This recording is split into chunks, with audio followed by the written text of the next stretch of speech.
한국 전쟁 잊혀진 사람들의 이야기. 안녕하세요. 황금빛 시니어 인생 여러분.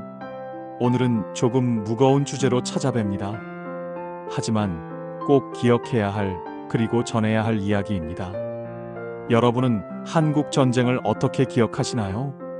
혹시 직접 겪으신 분도 계실 테고, 부모님께 들으신 분도 계실 겁니다.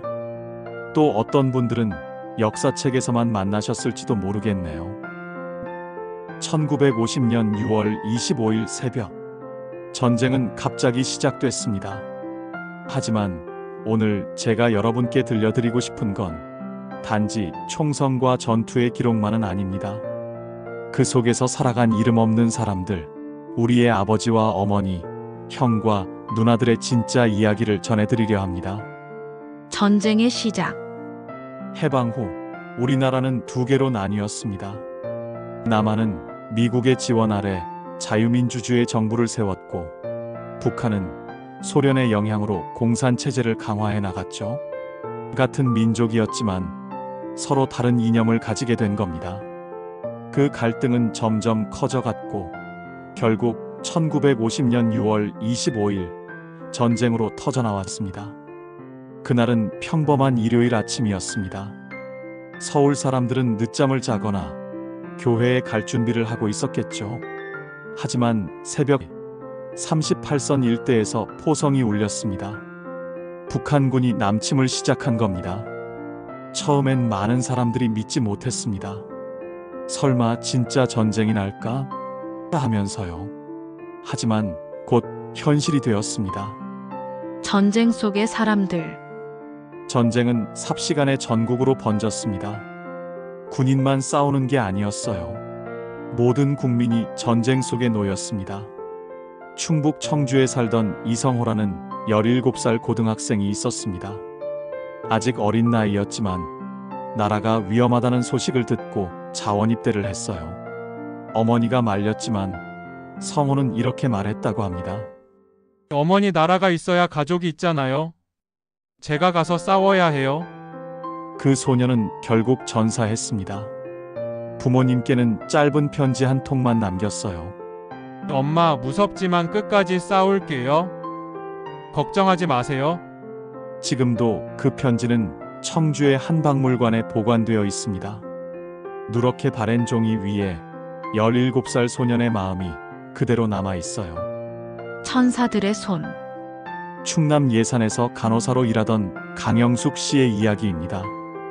병원이 폭격을 당해 무너진 후 그녀는 천막을 친 임시병동에서 하루에 수십 명씩 환자를 돌봤습니다. 제대로 된 의료기구도 없고 약품도 부족했지만 그녀의 손길은 멈추지 않았어요. 나중에 그녀가 남긴 일기에는 이런 글이 적혀 있었습니다. 내 손은 피와 고름으로 더러워졌지만 이 손으로 살린 생명들만큼은 절대 잊지 않겠다. 그들의 감사 인사가 내 마음을 따뜻하게 해준다. 전쟁 중에도 이런 천사 같은 분들이 계셨기에 많은 생명을 구할 수 있었던 거겠죠. 피난길의 기록. 피난길 그 자체가 또 하나의 전쟁이었습니다. 서울에서 부산까지 어떤 가족은 열흘이 넘게 걸어서 갔습니다. 기차도 끊기고 차도 없던 시절이었거든요. 짐은 리어카에 싣고 어린아이는 어깨에 업고 할머니 할아버지는 지팡이에 의지해서 하루하루 걸었습니다. 고무신이 다 닳아서 발가락이 나오고 어머니들은 다리가 퉁퉁 부었지만 그래도 걸음을 멈출 수 없었어요. 한 어머니는 이렇게 회고했습니다. 그때는 정말 힘들었지만 애들이 살아있으니까 그게 감사했어요. 살아있다는 것, 그게 가장 큰 희망이었죠. 지금 우리가 당연하게 여기는 일상이 그때는 얼마나 간절한 꿈이었을까요? 멈추지 않은 배움. 피난민이 모인 부산의 한 천막학교 이야기입니다. 제대로 된 교실도 책상도 없었지만 아이들은 여전히 공부했습니다. 연필이 없으면 석탄 조각으로 글을 썼고 종이가 없으면 나무 껍질에 글자를 새겼어요.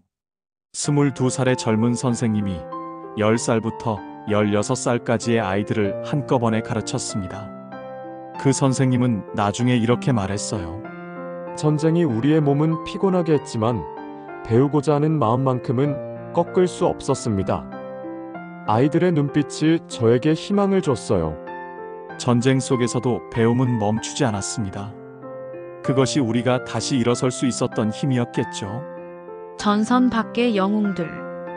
전쟁은 총을 든 군인들만 싸우는 게 아니었습니다. 논밭을 지킨 농부들이 있었고, 밤새워 군복을 꿰맨 어머니들이 있었습니다. 자신의 극장을 피난민들의 쉼터로 내준 극장 주인도 있었고, 교회를 병원으로 바꿔 환자들을 돌본 목사님도 계셨어요. 부산의 한 빵집 아저씨는 매일 새벽 4시에 일어나서 빵을 구워 무료로 피난민들에게 나눠줬습니다. 배고픈 사람 앞에서 장사는 무슨 장사냐고 하시면서요. 이런 분들이 계셨기에 우리는 절망하지 않을 수 있었습니다. 국경을 넘은 사랑. 전쟁은 국경도 넘나들었습니다. 한국에 파병된 미군 병사 중에 윌리엄 딘이라는 분이 계셨어요. 그는 전쟁 중에 부모를 잃은 한국 아이를 만났습니다. 처음엔 그냥 초콜릿이나 사탕을 주는 정도였는데 점점 그 아이가 걱정되기 시작했어요. 결국 그는 그 아이를 입양하기로 결심했습니다. 아이를 안고 찍은 그 사진은 당시 전 세계 신문에 실려서 많은 사람들을 울렸어요. 이것도 전쟁입니다. 포탄 없이 싸운 사랑의 전쟁이었죠. 끝나지 않은 전쟁.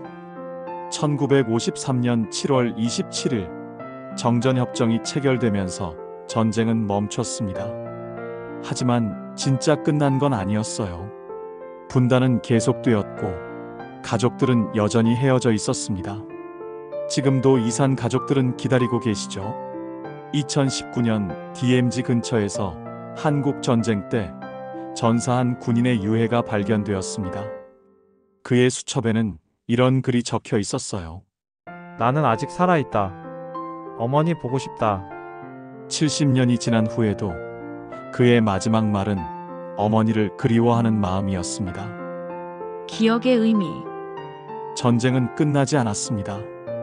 기억도 아직 끝나지 않았어요. 오늘 우리가 이 이야기를 기억하는 것, 그 자체로 큰 의미가 있습니다. 이분들의 희생이 있었기에 오늘의 우리가 있는 거니까요. 이분들의 용기가 있었기에 우리가 자유롭게 살 수 있는 거니까요. 한 할머니가 남긴 말씀이 있습니다. 나는 여전히 엄마 손을 잡고 걷는 꿈을 꾼다. 총소리는 멀어졌지만 마음속 울림은 여전하다. 여러분, 우리가 기억해야 할 건 전쟁의 아픔만이 아닙니다. 그 속에서도 포기하지 않았던 사람들의 희망, 서로를 위해 희생했던 사랑, 그리고 다시 일어서겠다는 의지입니다. 오늘 긴 이야기 끝까지 들어주셔서 감사합니다. 혹시 이런 경험을 직접 하신 분이 계시다면 댓글로 그때의 이야기를 들려주세요. 후세에 전할 소중한 증언이 될 거예요. 황금빛 시니어 인생. 다음 시간에는 대한제국의 마지막 황후, 순명효 황후의 이야기로 찾아뵙겠습니다. 구독과 좋아요, 알림 설정도 잊지 마시고요. 감사합니다.